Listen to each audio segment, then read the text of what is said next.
नमस्कार और आप देख रहे हैं न्यूज गंगा। मैं हूं आपके साथ निशा भारद्वाज।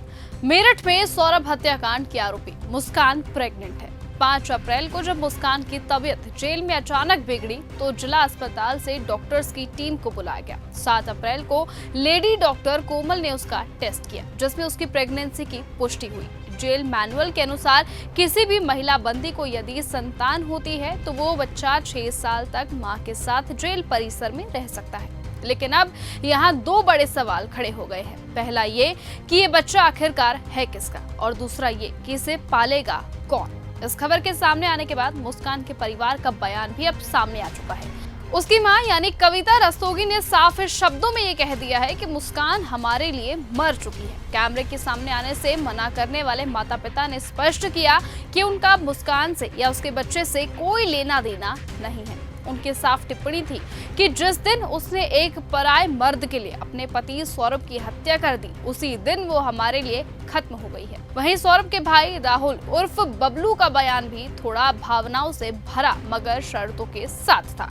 उनका कहना था कि अगर ये बच्चा सौरभ का है तो हम उसे स्वीकार करेंगे और पालेंगे भी, लेकिन अगर ये बच्चा सौरभ का नहीं है तो हमारा इससे कोई संबंध नहीं होगा। यहाँ पर एक और बड़ा सवाल खड़ा हो गया है कि आखिरकार जब दोनों परिवारों ने बच्चे को रखने से मना कर दिया है तो ये बच्चा आखिरकार पलेगा किसके पास, रहेगा किसके पास। साथ ही बताया कि पुलिस को बच्चे का डीएनए टेस्ट भी करवाना चाहिए, ऐसा बबलू का कहना है, क्योंकि सौरभ लंदन से लौटकर मुस्कान के साथ केवल और केवल 6 दिन ही रहा था, जिसके बाद मुस्कान ने साहिल के साथ मिलकर उसकी हत्या कर दी थी। राहुल का यह भी कहना है कि मुस्कान ने सौरभ की हत्या के बाद साहिल के साथ हिमाचल और उत्तराखंड में समय बिताया और नशे में रहने की उसकी तस्वीरें भी लगातार सामने आई। ऐसे में ये पूरी संभावना है कि गर्भ में पल रहा बच्चा साहिल का है या फिर किसी तीसरे व्यक्ति का भी हो सकता है, ऐसा सौरभ के भाई बबलू का कहना है। अब सवाल उठता है कि मुस्कान की प्रेगनेंसी का इस मर्डर केस पर क्या असर पड़ेगा। दरअसल इसका जवाब भी अब आपको बताते हैं। भारतीय कानून के अनुसार अगर कोई महिला बंदी गर्भवती होती है तो उसे बेहतर इलाज, डाइट और देखरेख मुहैया कराई जाती है। जेल मैनुअल के अनुसार उसकी जरूरतों के हिसाब से विशेष सुविधा उसे दी जाती है, लेकिन उसे मृत्यु दंड से राहत मिलेगी या नहीं, ये एक बड़ा सवाल है।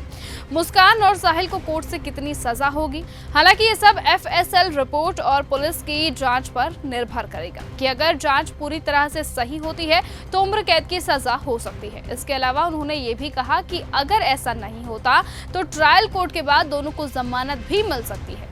तो वहीं इस केस में एफएसएल रिपोर्ट और पुलिस की जांच काफी ज्यादा महत्वपूर्ण है, क्योंकि इस केस में कोई भी प्रत्यक्षदर्शी नहीं है। फिलहाल मुस्कान की प्रेगनेंसी इस केस की दिशा को नहीं बदल सकती, लेकिन जमानत के लिए एक आधार जरूर बन सकती है। फिर भी कानून के अनुसार प्रेगनेंसी के आधार पर उसे सजा में कोई रियायत नहीं मिलेगी। जेल अधीक्षक वीरेश राज शर्मा ने भी बताया है कि मुस्कान की प्रेगनेंसी रिपोर्ट में वो 25 से 30 दिन की गर्भवती निकली है। उसके गर्भवती होने के बाद जेल में उसे गर्भवती महिलाओं की बैरक में भी रख दिया गया है। साथ ही गर्भवती महिलाओं की सुविधा भी उसे मुहैया कराई जाएगी। साथ ही उससे कोई भी बड़ा काम नहीं करवाया जाएगा। साथ ही समय समय पर जेल के अस्पताल के डॉक्टर्स द्वारा उसकी जांच लगातार कराई जाएगी। फिलहाल आज की इस वीडियो में इतना ही।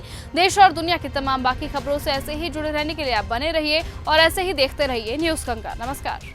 ऐसी ही खबरों को सुनने और देखने के लिए सब्सक्राइब करना बिल्कुल मत भूलिएगा चैनल न्यूज गंगा। खबरें अच्छी लगी तो लाइक का बटन दबाना बिल्कुल मत भूलिएगा। कमेंट बॉक्स में टाइप भी कर सकते हैं और हाँ, शेयर करना भी बिल्कुल मत भूलिएगा।